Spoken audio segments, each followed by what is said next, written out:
Hello friends, welcome to my YouTube channel. आज हम discuss करेंगे जनरल नॉलेज के बारे में। ठीक है, जनरल नॉलेज हर एक कम्पिटिटिव एग्ज़ाम में पूछे जाते हैं, जो कि आप जानते हैं। आप अगर सीटेट का एग्ज़ाम आपको दे रहे हैं या यूपी बीएड का एंट्रेंस का एग्ज़ाम देना हो, और भी बहुत सारे एग्ज़ाम, रेलवे का एग्ज़ाम होता है, हर एक चीज़ जहाँ पे भी कोई भी आप एंट्रेंस एग्ज़ाम देने जाएंगे उसमें जनरल नॉलेज से क्वेश्चन पूछे जाते हैं आपको। ठीक है, तो ये जनरल नॉलेज के क्वेश्चन जो होते हैं मैक्सिमम क्या होते हैं, कॉमन होते हैं। हर एक चीज़ में तो सेम होता है, ऐसा नहीं कि ये चीज़ें उसमें चेंज हो जाएंगी, इसमें चेंज। ठीक है, जनरल नॉलेज की क्वेश्चन जो होती हैं सेम होती हैं लगभग। ठीक है, तो सिलेबस भी लगभग सेम ही होता है, बहुत ज़्यादा फ़र्क नहीं होता है। तो हम फर्स्ट क्वेश्चन की बात करते हैं।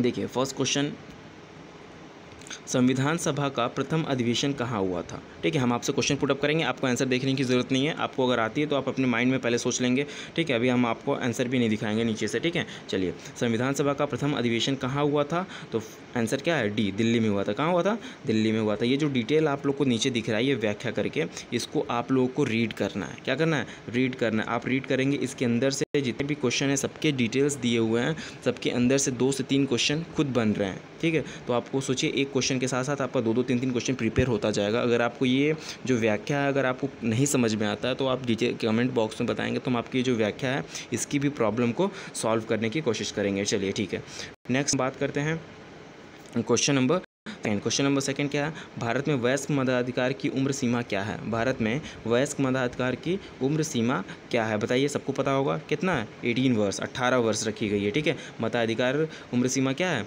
18 वर्ष है। चलिए, अब हम बात करते हैं तीसरे क्वेश्चन की। 20-20 क्वेश्चन का ये डेली का हमारा शेड्यूल है, 20-20 क्वेश्चन का। ठीक है, चलिए, राष्ट्रीय प्रतीक में सिंघों की संख्या कितनी है? बताइए, सभी लोग बताइए, कितनी है? 4 है। कितनी है? राष्ट्रीय प्रतीक जो सिंह होती हैं, ठीक है, राष्ट्रीय प्रतीक है ना हमारा। राष्ट्रीय प्रतीक क्या है? जो सिंह जो है, उसमें सिंह कितनी है, कितनी संख्या उनकी है? तो 4 है। कितनी है? 4 है। इसके जो डिटेल्स दिए हैं, ये आपको मैं रिक्वेस्ट कर रहा हूँ कि आपको ये पढ़ना ही पढ़ना है, बहुत ज़रूरी है। ठीक है, स्क्रीनशॉट ले सकते हैं, अगर लिखना नहीं है आपको तो ये चीज़ें खाली समय में आप इसको बैठ कर रीड कर सकते हैं। 2 से 3 क्वेश्चन इसके अंदर से बन रहे हैं, और मेरा जो नेक्स्ट वीडियो जो आता रहेगा इसके अंदर से भी क्वेश्चन पुटअप किए जा रहे हैं। ऐसी बात नहीं है, ठीक है, कि ये यहाँ पे छोड़िए, इसके अंदर से भी क्वेश्चन जो आप लोग खुद इसको रीड करिए, और हमारा जो नेक्स्ट वीडियो आता रहेगा उस सब इसके अंदर से भी क्वेश्चन पुटअप होता रहता है। चलिए, क्वेश्चन नंबर 4 की हम बात करते हैं। क्वेश्चन नंबर 4 क्या कह रहा है? देखिए, निम्नलिखित में से योजना आयोग किस प्रकार की संस्था है? निम्नलिखित में से योजना आयोग, ठीक है, किस प्रकार की संस्था है? तो आप बताइए, किस प्रकार की संस्था? ठीक है, तो परामर्शदात्री, क्या है आंसर इसका? परामर्शदात्री। ठीक है, यो आप लोग को पता चल गया होगा, योग आता है बार बार, कई बार ये क्वेश्चन पूछा जा चुका है। ठीक है, तो लिखा हुआ है ना कि योजना आयोग। ठीक है, योजना आयोग किस प्रकार की संस्था है? तो आप क्या बताएंगे? परामर्शदात्री। ठीक है, आपको पता चल गया होगा। ठीक है, चलिए, हम इसकी डिटेल्स भी आप यहाँ पे पढ़ सकते हैं। चलिए, अब हम नेक्स्ट क्वेश्चन की बात करते हैं। तो नेक्स्ट क्वेश्चन है, राष्ट्रीय विकास परिषद की स्थापना निम्नलिखित में से किस वर्ष हुई थी? ठीक है, राष्ट्रीय विकास परिषद की स्थापना निम्नलिखित में से किस वर्ष हुई थी? तो अब क्या बताएंगे? वर्ष 1952 में हुई थी। वर्ष 1952 में राष्ट्रीय विकास परिषद की स्थापना हुई थी। बहुत इंपॉर्टेंट क्वेश्चन है, इंपॉर्टेंट क्वेश्चन डिस्कस करते हैं सिर्फ हम आपसे। तो इंपॉर्टेंट क्वेश्चन है, राष्ट्रीय विकास परिषद की स्थापना कब हुई थी? 1952 में हुई थी। 1952 में क्या हुई थी? ठीक है, क्या बताएंगे आप? राष्ट्रीय विकास परिषद की,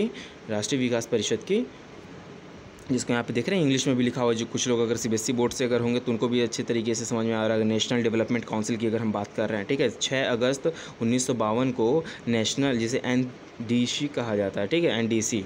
ठीक है, इस तरीके से इसीलिए कह रहे हैं हम आपसे बार बार कि इसको भी आपको पढ़ना ज़रूरी है। नहीं पढ़ेंगे तो फिर आपको पूरी कंप्लीट आपको नॉलेज, इसके अंदर से हमने क्वेश्चन बहुत सारे बनाए हुए हैं। ठीक है, नेक्स्ट वीडियो में इसके अंदर से भी क्वेश्चन मिलता है, इसलिए हम आपसे कह रहे हैं यहाँ पे पढ़े रहेंगे तो वहाँ पे आपको आंसर देने में आसानी होगी। चलिए, अब हम बात करते हैं क्वेश्चन 6, वर्ष का सबसे लंबा दिन। आप बताइए, वर्ष का सबसे लंबा दिन क्या होता है? आंसर तो आप सबको दिख रहा होगा, लेकिन आप अपने माइंड में सोचिए एक बार कि भाई वर्ष का सबसे लंबा दिन होता क्या है? तो कौन सा दिन होता है? बताइए। अभी 21 जून।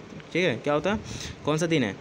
21 जून है। ठीक है, ऑप्शन में देख सकते हैं सी है। आप क्यों होता है इसका पूरा यहाँ पे रीज़न भी दे रखे हैं। ठीक है, इसको भी आप रीड करेंगे, आपका वर्क है ये। ठीक है, ये आपको नहीं समझ में आएगा तो आप क्वेश्चन नंबर डाल के, और उसका बस क्वेश्चन नंबर आप डालिएगा कि इस क्वेश्चन का व्याख्या नहीं समझ में आ रहा है, कमेंट बॉक्स में हम इसका एक नया वीडियो, ठीक है, आपको प्रोवाइड करा देंगे। चलिए, फिर कह रहा है, कहवा का उत्पादन विश्व में किस देश में सर्वाधिक होता है? बहुत इंपॉर्टेंट क्वेश्चन है, कई बार ये क्वेश्चन पूछा जा चुका है। लिखा हुआ है ना कि कहवा का उत्पादन विश्व में किस देश में सर्वाधिक होता है? तो किस देश में सर्वाधिक होता है? ब्राज़ील में। किस में होता है? ब्राज़ील देश में कहवा का सबसे ज़्यादा क्या होता है? उत्पादन होता है। ठीक है, चलिए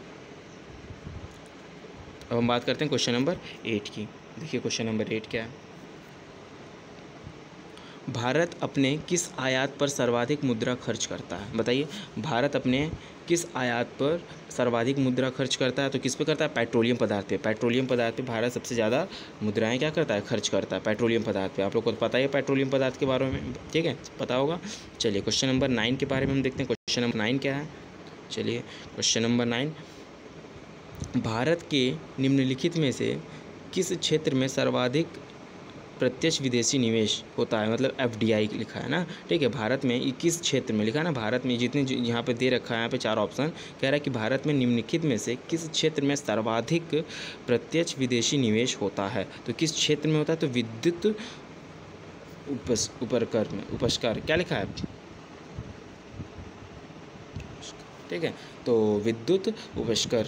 चलिए नेक्स्ट हम बात करते हैं। तो विश्व का सबसे बड़ा द्वीप कौन सा है? विश्व का सबसे बड़ा द्वीप जो है वो ग्रीनलैंड है। कौन सा है? ग्रीनलैंड। सबसे बड़ा द्वीप कौन सा है? ग्रीनलैंड है। चलिए देख सकते हैं डिटेल्स के बारे में, अब हम बार बार रोक दे रहे हैं यहाँ पे, आप देख लीजिएगा। चलिए 1 घंटे में समयांतर में देशांतर दूरी होगी, ठीक है। 1 घंटे में समयांतर में देशांतरीय दूरी होगी, कितनी होती है? 1 घंटे में समयांतर में देशांतरीय दूरी होगी, कितनी होगी? कितनी होगी? 15 डिग्री की होगी। कितनी होती है? 15 डिग्री की होती है। चलिए अब हम नेक्स्ट क्वेश्चन की बात करते हैं। नेक्स्ट क्वेश्चन क्या है?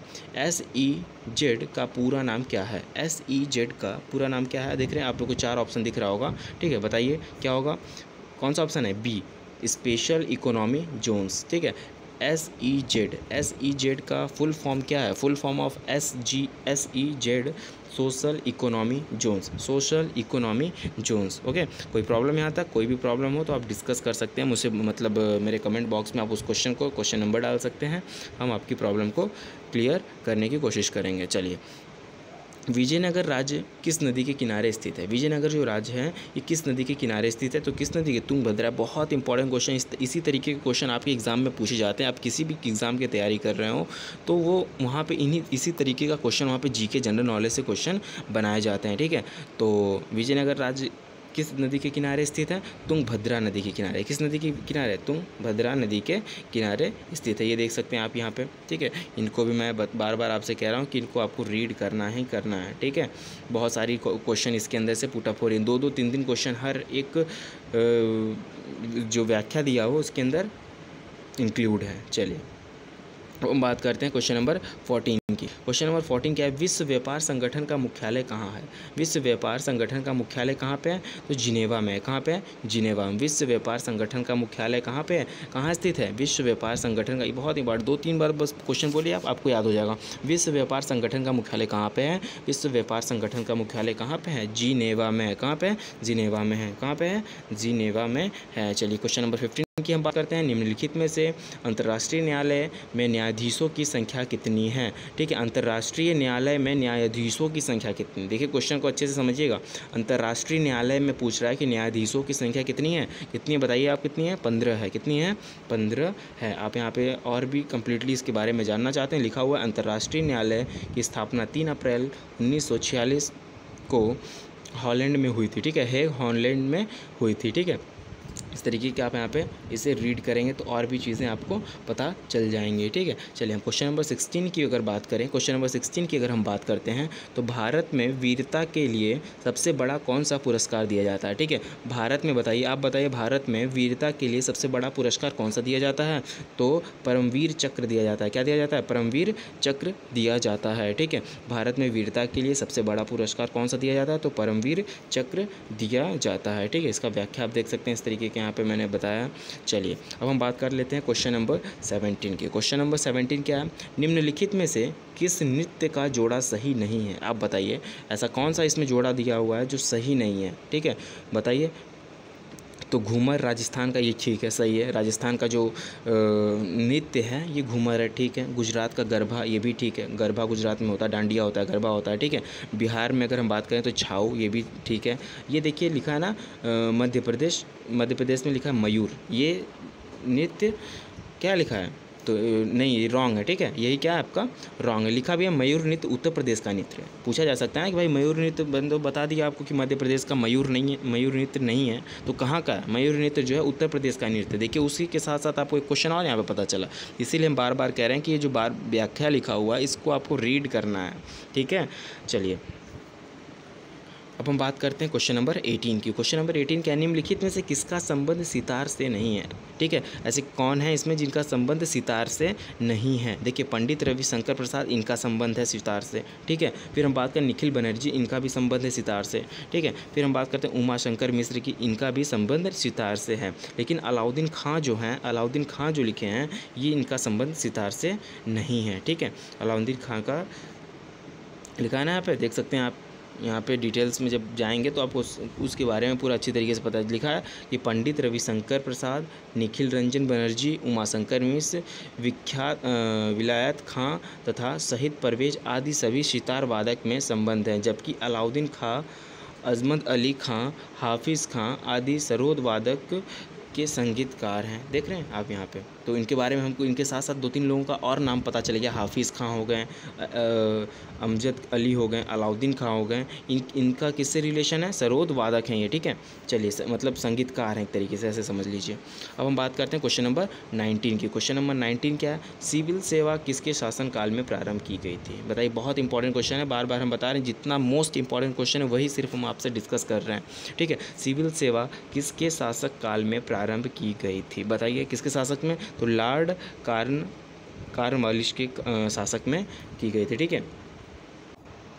तो फिर से एक बार बता दीजिए, सिविल सेवा किसके शासन काल में प्रारंभ की गई थी, तो सिविल सेवा जो है लॉर्ड कॉर्नवालिस के शासन में प्रारंभ की गई थी, ठीक है। चलिए अब लास्ट क्वेश्चन, इस वीडियो का लास्ट क्वेश्चन है। 20 क्वेश्चन हम डेली डिस्कस करने के लिए आपसे कहें तो ठीक है, 20 क्वेश्चन लास्ट क्वेश्चन है।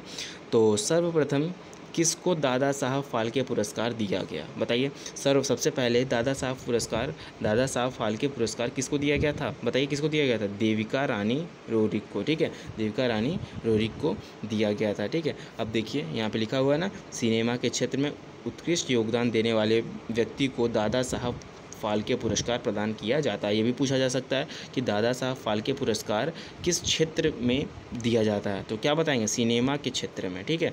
अब देखिए सर्वप्रथम 1969 में देविका रानी रोरिक को यह पुरस्कार दिया गया था, जबकि पृथ्वीराज कपूर को, लिखा है ना इस तरीके का, तो लिखा हुआ है, आप देख सकते हैं यहाँ पे।